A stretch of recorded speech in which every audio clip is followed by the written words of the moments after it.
SNS상에서 이슈가 된 소식을 키워드와 함께 알아보는 탐구생활 M+입니다.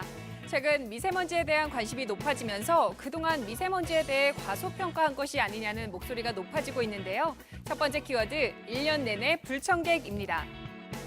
봄이면 찾아오는 미세먼지, 관련 소식이 전해지면서 네티즌들은 이젠 1년 내내 나타나 괴롭히는 것 같다며 숨 쉴 권리가 사라지는 느낌이라고 하는데요. 더 놀라운 것은 산과 들판으로 둘러싸인 경북 북부는 강화된 기준을 적용하면 미세먼지 환경 기준을 초과하는 일수가 작년 11월 이후 59일로 청정 지역도 예외가 아니라고 합니다. 오히려 대도시보다 더 많아서 그동안 과소평가된 것이 아니냐는 목소리가 나오는데요. 우리 정부는 급기야 그 심각성을 고심하고 강력한 저감 대책을 시행하고 있습니다.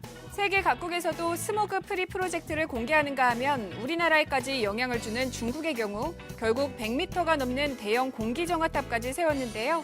시간당 3만 세제곱미터의 공기를 정화해 실제 15% 정도 미세먼지 저감 효과가 있다고 밝히기도 했습니다. 세계보건기구는 한 해에 미세먼지로 인해 사망하는 사람이 700만 명에 이른다고 발표하고 1군 발암물질로 분류시켰는데요. 이처럼 공기정화탑이 효과가 있든 없든 이렇게까지 하는 이유는 분명해 보입니다.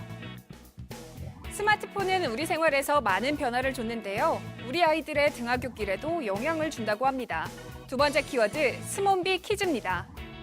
스마트폰만 보며 길을 걷던 사람 결국 사고가 나고 마는데요. 이 영상은 스마트폰을 보며 걷는 것이 얼마나 위험한 일인가를 알리기 위해 만든 영상이라고 합니다.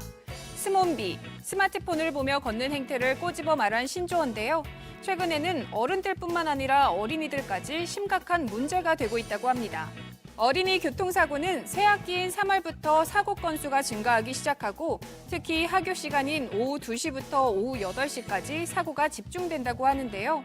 등교 시간보다 학교 때 사고가 많이 발생하는 이유는 심적으로 해방감이 들어 스마트폰을 더 많이 사용하게 된다는 겁니다.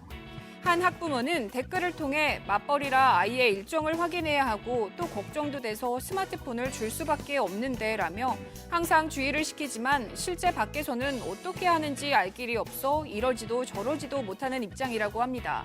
몇 해 전부터 경고 표지판을 비롯해 심지어는 바닥 신호등까지 등장했지만 어른뿐만 아니라 어린이들의 안전사고를 부르는 스몬비. 대책을 떠나 개개인의 올바른 사용이 필요해 보입니다. 지금까지 탐구생활 M+였습니다.